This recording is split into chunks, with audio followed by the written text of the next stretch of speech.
we're going to be straight into a bit of a whiteout.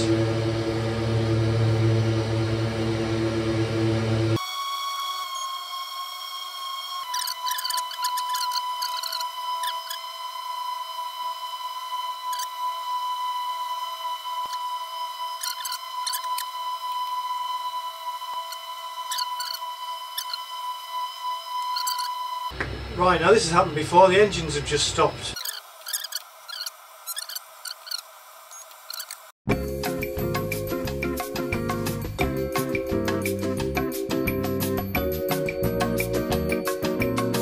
So we should have the weather for Ketchikan by now.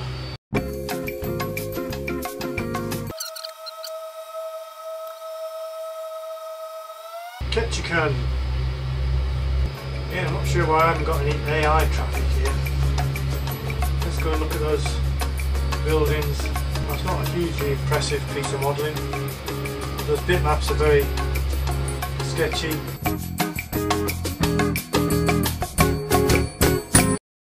Now if Ketchikan was disappointing on the way in, that's because I didn't have it installed. And we were coming in on what was the, I guess, upgraded from default Ketchikan airport that comes with the South Alaska product. So it was somewhat better than default, but not very much better. Now we have the proper Ketchikan installed. Looks a little bit bland from here, but we're going to go and take a look around the airport and then we'll depart. One of the reasons this looks a little bit bland is this is a multi-level airport. We're actually below ground level here, parked right next to the bay or the harbour.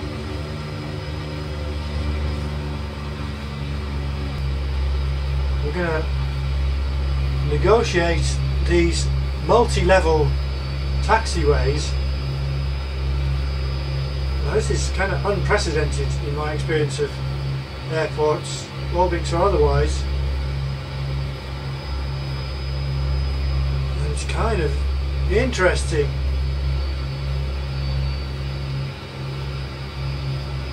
As we come out the top here, we should see that's an Air Alaska tail I can see. Of course, taxiing uphill can be harder than taxiing on the flat.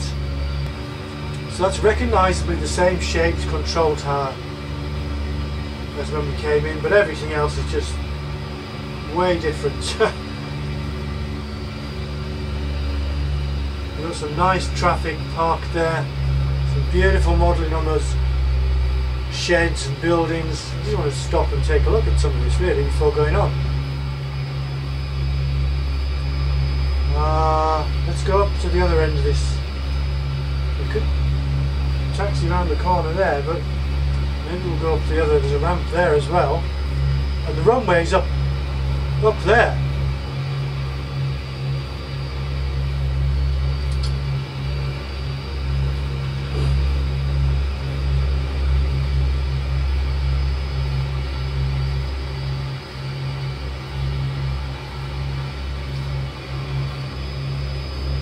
See into that hangar.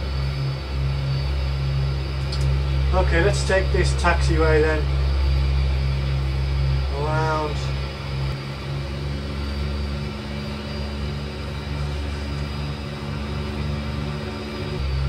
Got a nice ground texture here on this taxiway. Kind of a wobbly centre line, which is probably authentic, I would guess. Not a quality control issue.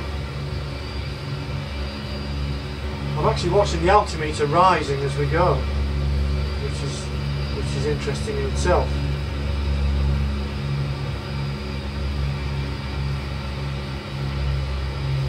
You need to be careful at the top here. There's some trees at the end. We might go cascading straight over the edge into the bay.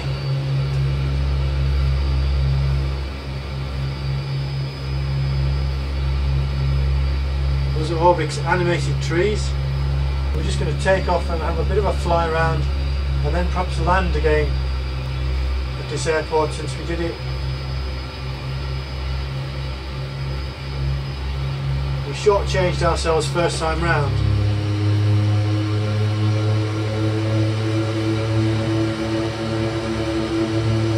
again this nice grooved runway texture.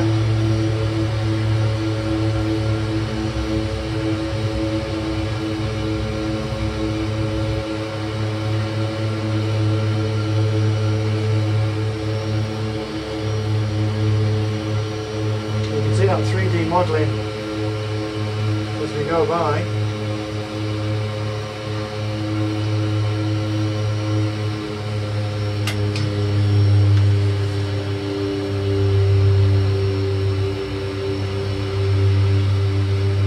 Loads of boats over there to the left.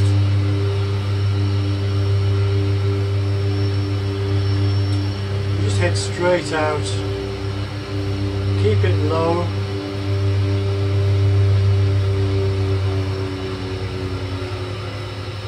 Because we just want to come back and take a look at what we've got here. We've got loads of stuff along the shoreline, mostly boats.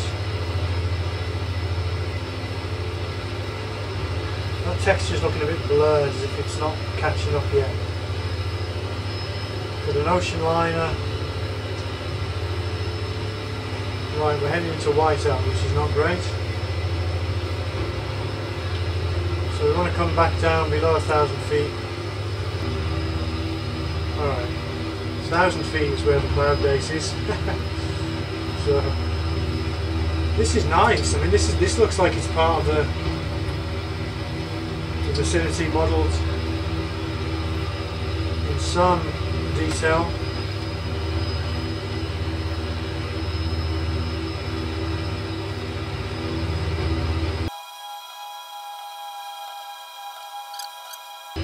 That's pretty superficial, that modelling, but those boats are pretty good.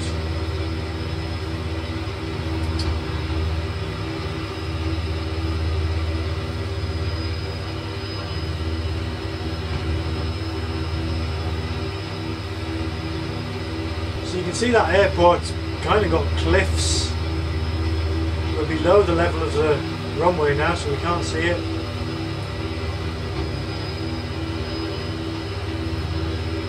Container port there. Well, there's that big container ship coming up on the right.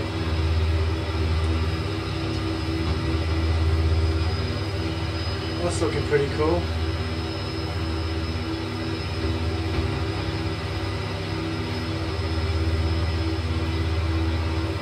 Kind of a slipway there.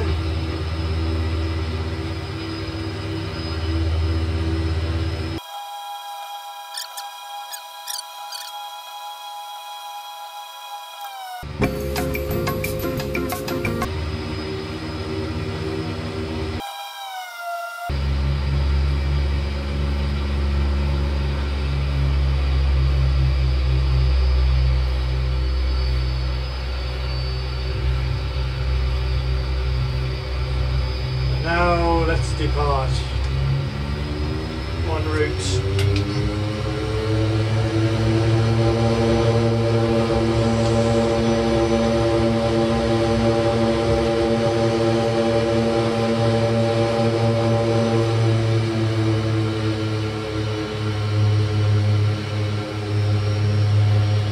So we're underway again, and this time we're leaving Alaska en route to CYYJ, which is Victoria, British Columbia. And we're making that stopover because that's the home of Viking Aviation, currently manufacturers of the Twin Otter 400 series. So we're going to see what we can see down there. I don't suppose we'll see anything there, but it must be worth a visit. I'm just reflecting on the, this round the world trip, 80 days. It's supposed to end this week, 21st of December. Today's the 18th, and I'm not even halfway, not even in San Francisco yet. Quite a long way to San Francisco. I mean, it's 500 miles to Victoria, and that's still Canada.